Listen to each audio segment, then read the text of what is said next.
नमस्कार दोस्तों, स्वागत है आपका आज के मुख्य समाचारों में। जी हां दोस्तों, आपको यहां पर देखने को मिलेंगे सुबह से लेकर शाम तक की तमाम बड़ी खबरें मुख्य समाचार ब्रेकिंग न्यूज अपडेट्स के रूप में। तो चलिए दोस्तों, जान लेते हैं आज की पहली बड़ी खबर।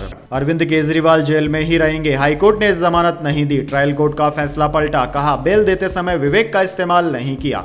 जी हां दोस्तों, दिल्ली के सीएम अरविंद केजरीवाल अभी तिहाड़ जेल में ही रहेंगे। हाईकोर्ट ने दिल्ली शराब घोटाले से जुड़ी मनी लॉन्ड्रिंग केस में मंगलवार को जमानत देने से इनकार कर दिया। अदालत ने कहा कि दलीलों पर सही ढंग से बहस नहीं हुई थी, इसलिए रावत रेवेन्यू कोर्ट के फैसले को रद्द करते हैं। फैसले को देखकर ऐसा लगता है कि केजरीवाल को जमानत देते समय विवेक का इस्तेमाल नहीं किया गया। अदालत को ईडी को बहस करने के लिए पर्याप्त अवसर देना चाहिए था। उधर दोस्तों, आम आदमी पार्टी का कहना है कि हम हाईकोर्ट के फैसले से सहमत नहीं है, हम सुप्रीम कोर्ट जाएंगे। जमानत पर आदेश को इस तरह से नहीं रोका जा सकता, सुप्रीम कोर्ट ने भी यही कल कहा है। चलिए दोस्तों, जान लेते हैं अगली खबर।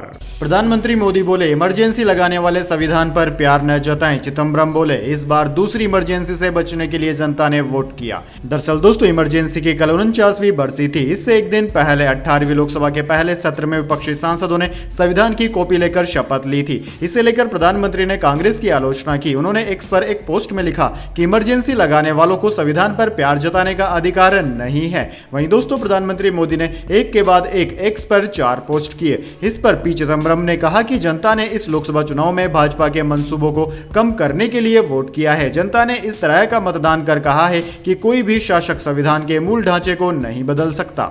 चलिए दोस्तों, जान लेते हैं अगली खबर। ओल्ड पेंशन स्कीम को लेकर योगी सरकार का बड़ा फैसला, इन कर्मचारियों को मिलेगा अब लाभ। जी हां दोस्तों, पुरानी पेंशन स्कीम को लेकर उत्तर प्रदेश की योगी सरकार ने एक बड़ा फैसला लिया है। दरअसल दोस्तों, मुख्यमंत्री योगी आदित्यनाथ की अध्यक्षता में मंगलवार को कैबिनेट की बैठक हुई। बैठक के बाद राज्य के वित्त मंत्री सुरेश खन्ना ने बताया कि उत्तर प्रदेश में 28 मार्च 2005 से पहले जिन नौकरियों के मामले में विज्ञापन हुआ था, उन लोगों को ओल्ड पेंशन स्कीम दिए जाने के प्रस्ताव को मंजूरी दे दी गई है। बता दें दोस्तों आपको कि उत्तर प्रदेश में कर्मचारी लंबे समय से पुरानी पेंशन स्कीम की बहाली की मांग कर रहे हैं। यानी कि दोस्तों, यह बात साफ हो गई कि 2005 से पहले जिन लोगों की नौकरी लगी है या फिर 2005 से पहले जिन नौकरियों के विज्ञापन प्रस्तुत हुए थे, उनको ही ओल्ड पेंशन स्कीम के दायरे में लिया जाएगा।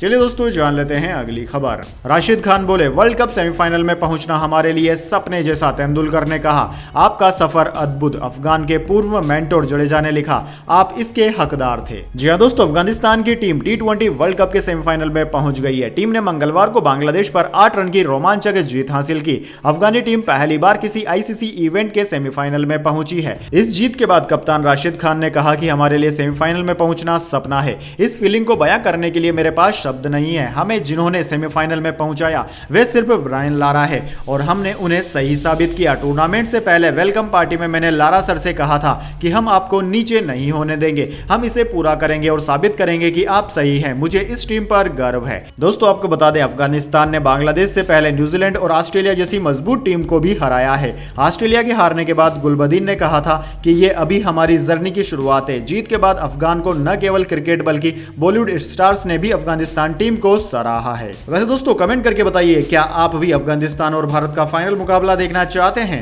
चलिए दोस्तों, जान लेते हैं अगली खबर। राजस्थान में मानसून की एंट्री हुई। MP समेत 15 राज्यों में आज भारी बारिश की चेतावनी। बिहार में बिजली गिरने से 5 लोगों की मौत। जी हां दोस्तों, राजस्थान में मंगलवार को तय समय यानी कि 25 जून को मानसून की एंट्री हो गई। इस बार झालावाड़, बांसवाड़ा, डूंगरपुर और उदयपुर के रास्ते मानसून राज्य में आया। राजस्थान के 27 जिलों में आज बारिश और आंधी का अलर्ट है। उधर दोस्तों, मौसम विज्ञान विभाग ने आज मध्य प्रदेश समेत 15 राज्यों में भारी बारिश का अलर्ट जारी किया है। इनमें गोवा, महाराष्ट्र, कर्नाटक, तमिलनाडु, गुजरात, पश्चिम बंगाल, सिक्किम, असम, मेघालय, अरुणाचल प्रदेश, नागालैंड, मणिपुर, मिजोरम और त्रिपुरा शामिल है। वहीं दोस्तों, बिहार के पटना, औरंगाबाद, जहानाबाद, रोहतास और बक्सर में सोमवार को तेज बारिश हुई। बक्सर के नवानगर में बिजली गिरने से 3 लोगों की मौत हुई, जबकि सासाराम के नोखा में भी बिजली की चपेट में आने से एक व्यक्ति की मौत हुई है। मोतिहारी के तुरकोलिया में एक बच्चे की बिजली गिरने से मौत की खबर है।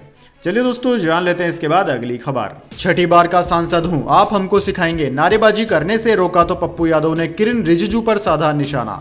जी हां दोस्तों, लोकसभा में सांसदों के शपथ लेने की प्रक्रिया जारी है। इसी में आज दिन भर कई ऐसे वीडियोस भी सामने आए जिनसे विवाद हुआ। इसके बाद दोस्तों, लोकसभा के रिकॉर्ड से विवादित बयानों और नारों को हटा दिया गया। इसी बीच बिहार के पूर्णिया से जीते पप्पू यादव भी शपथ लेने संसद पहुंचे। ऐसे में उन्होंने भी नारेबाजी करने की कोशिश की तो संसदीय कार्य मंत्री किरण रिजिजू और प्रोटेम्प स्पीकर स्पीकर ने उन्हें रोका। ऐसे में पप्पू यादव ने सत्ता पक्ष के सांसदों की तरफ इशारा साधते हुए कहा कि मैं 6 बार का सांसद हूं, आप मुझे मत सिखाइए। शपथ लेने पहुंचे पप्पू यादव गले में #रीनीट की तख्ती लटकाए दिखे। उन्होंने अपने भाषण की शुरुआत प्रणाम पूर्णिया, प्रणाम बिहार, सलाम बिहार, जोहार बिहार से की।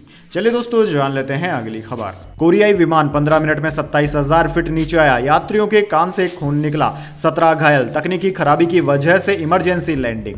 जी हां दोस्तों, दक्षिण कोरिया से ताइवान जाने वाली बोइंग की फ्लाइट KE-189 उड़ान भरने के कुछ देर बाद अचानक 26,900 फीट नीचे आ गई, जिसके बाद इमरजेंसी लैंडिंग करनी पड़ी। इस दौरान कई यात्रियों को सांस लेने में दिक्कत हुई और कान में दर्द हुआ। इसके बाद फ्लाइट के क्रू मेंबर्स ने यात्रियों को ऑक्सीजन मास्क लगाने को कहा। दरअसल दोस्तों, ब्रिटेन की मीडिया हाउस इंडिपेंडेंट की रिपोर्ट के मुताबिक फ्लाइट ने शनिवार को स्थानीय समय के अनुसार 4:25 पर दक्षिण कोरिया से इचियोन इंटरनेशनल एयरपोर्ट से उड़ान भरी थी। उड़ान के 50 मिनट बाद ही इसमें तकनीकी खराबी आ गई। इसके कारण फ्लाइट 15 मिनट में ही 26,900 फीट नीचे आ गई। उस समय यह दक्षिण कोरिया के जेजू द्वीप के ऊपर थी। तब विमान के प्रेशर सिस्टम ने तकनीकी खराबी का सिग्नल दिया था।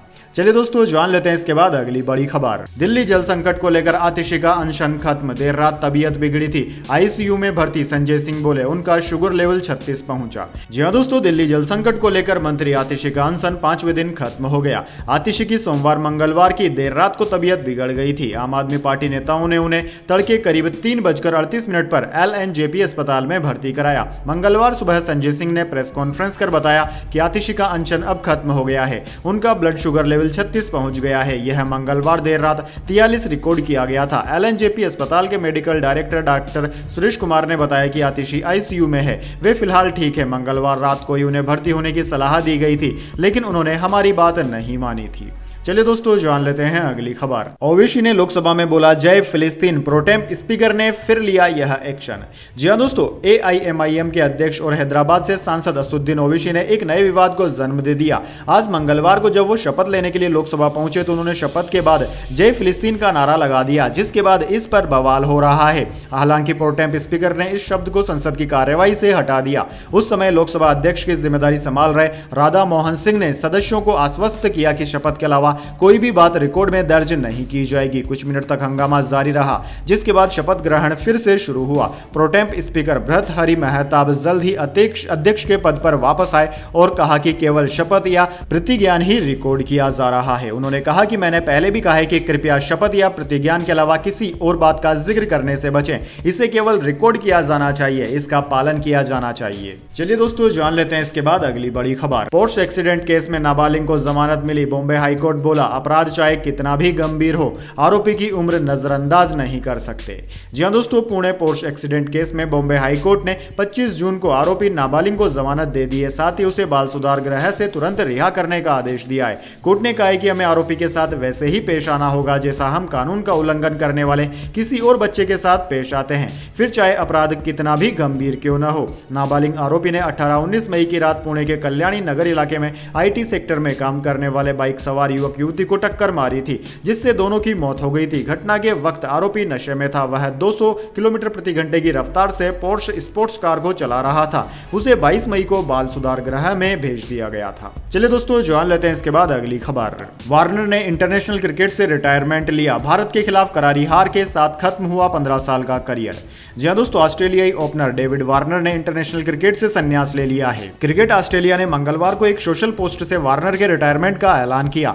CNA पोस्ट में वार्नर के 15 साल के करियर के यादगार लम्हों को कुछ फोटोज के जरिए दिखाया। 37 साल के वार्नर का रिटायरमेंट मंगलवार सुबह खेले गए बांग्लादेश अफगानिस्तान मैच पर टिका था। सोमवार को ऑस्ट्रेलियाई मिचेल मार्श ने मीडिया से बात करते हुए कहा था कि वार्नर का संन्यास अफगानिस्तान बांग्लादेश मैच के रिजल्ट पर निर्भर करेगा। यदि हमारी टीम सेमीफाइनल में पहुंच जाती है तो वार्नर अगला मैच खेलेंगे, नहीं तो संन्यास ले लेंगे। हालांकि वार्नर ने अब तक कोई ऑफिशियल स्टेटमेंट नहीं दिया है। चलिए दोस्तों जान लेते हैं अगली खबर। ममता गंगा तिस्ता जल बंटवारे पर बांग्लादेश भारत की बातचीत से नाराज। प्रधानमंत्री को चिट्ठी लिखकर बोली हमारे बिना पड़ोसी देश से ऐसी चर्चा मंजूर नहीं। जी हां दोस्तों, पश्चिम बंगाल सरकार ने भारत और बांग्लादेश के के बीच गंगा और तिस्ता नदी के जल बंटवारे को लेकर बातचीत पर नाराजगी जताई है। मुख्यमंत्री ममता बनर्जी का आरोप है कि केंद्र ने पड़ोसी देश के साथ बातचीत में राज्य सरकार को शामिल नहीं किया, जबकि बंगाल का बांग्लादेश के साथ भौगोलिक, सांस्कृतिक और आर्थिक रूप से बहुत करीबी रिश्ता है। ममता ने सोमवार को इसे लेकर प्रधानमंत्री मोदी को लेटर लिखा। इसमें उन्होंने बांग्लादेश से जल बंटवारे के मुद्दे पर चर्चा से बंगाल सरकार को बाहर करने पर कड़ी आपत्ति जताई। ममता ने 3 पेज के लेटर में कहा कि राज्य सरकार से पूछे बिना इस तरह की एक तरफा बातचीत हमें मंजूर नहीं है। दरअसल दोस्तों, बांग्लादेश की प्रधानमंत्री शेख हसीना 21 जून को 2 दिनों के लिए भारत दौरे पर आई थी। इस दौरान प्रधानमंत्री मोदी के साथ उनकी कई मुद्दों पर बातचीत हुई थी।